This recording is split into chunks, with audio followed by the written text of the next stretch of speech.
Vous écoutez Télé-Soleil, la télévision communautaire autonome de Saint-Maxime-du-Mont-Louis, en Haute-Gaspésie.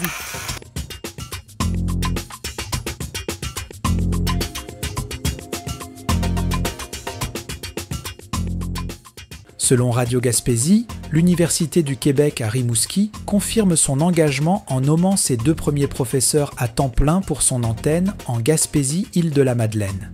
Les 2 nouveaux professeurs sont Hélène Durocher, professeure en sciences infirmières et spécialiste de l'intimidation, forte d'une longue expérience clinique et d'enseignement.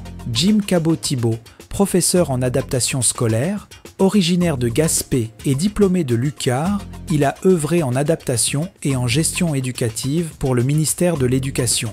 Ces nominations visent à renforcer l'offre et le déploiement des activités universitaires dans la région.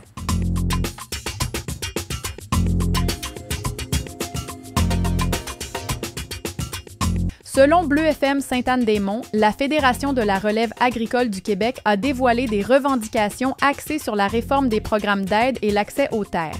Elle demande d'abolir la distinction temps plein, temps partiel pour les subventions, une mesure essentielle puisque 44% des agriculteurs de la relève travaillent à l'extérieur. Cet enjeu survient alors que le revenu net agricole pourrait enregistrer un déficit de 130 millions de dollars en 2025. Face à l'explosion du prix des terres, multiplié par 10 depuis 2000, la Fédération demande aussi au gouvernement de faciliter l'accès à la propriété pour la prochaine génération.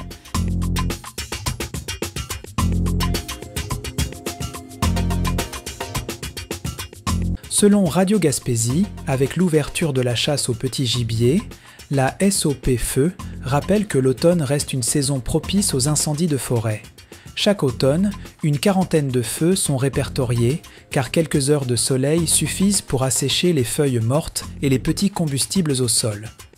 La majorité de ces feux sont causés par des activités humaines, notamment le brûlage de feuilles mortes et la chasse. Les chasseurs sont responsables d'une dizaine de feux par an, souvent liés aux articles de fumeurs, aux campements temporaires et aux véhicules tout-terrain.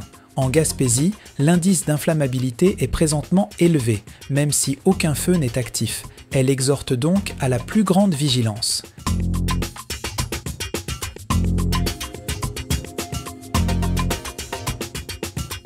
Selon Gaspésie Nouvelle, des médecins du Bas-Saint-Laurent et le député de Matane-Matapédia, Pascal Bérubé, ont participé à Montréal à une journée carrière de la Fédération des médecins résidents du Québec. Les docteurs Cossette, Tremblay et Gagnon représentaient la région. Seul député présent, M. Bérubé s'est concentré sur les conjoints des médecins résidents pour évaluer les possibilités d'emploi et vanter l'attractivité de la région.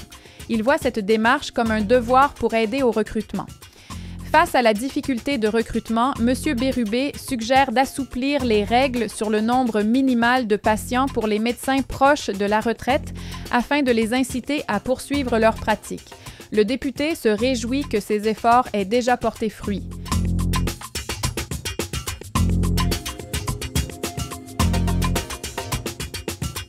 Selon Bleu FM Sainte-Anne-des-Monts, le regroupement des associations des personnes handicapées Gaspésie-les-Îles a tenu avec succès son 2e gala inclusion à Petite-Vallée. L'événement, qui a réuni plus de 200 personnes incluant des élus, visait à honorer les personnes handicapées inspirantes. Animée par Ghislain Gagnon, la soirée a vu la remise de plusieurs distinctions. Des plaques « Humains inspirants » ont été décernées, un prix hommage a été offert au préfet Guy Bernatchez et la ville de Sainte-Anne-des-Monts a remporté le prix « Employeur inspirant ». La résidence Demeure-toi a été reconnue comme milieu de vie inspirant. Ils ont également salué le geste de 4 municipalités ayant hissé le drapeau des droits des personnes handicapées.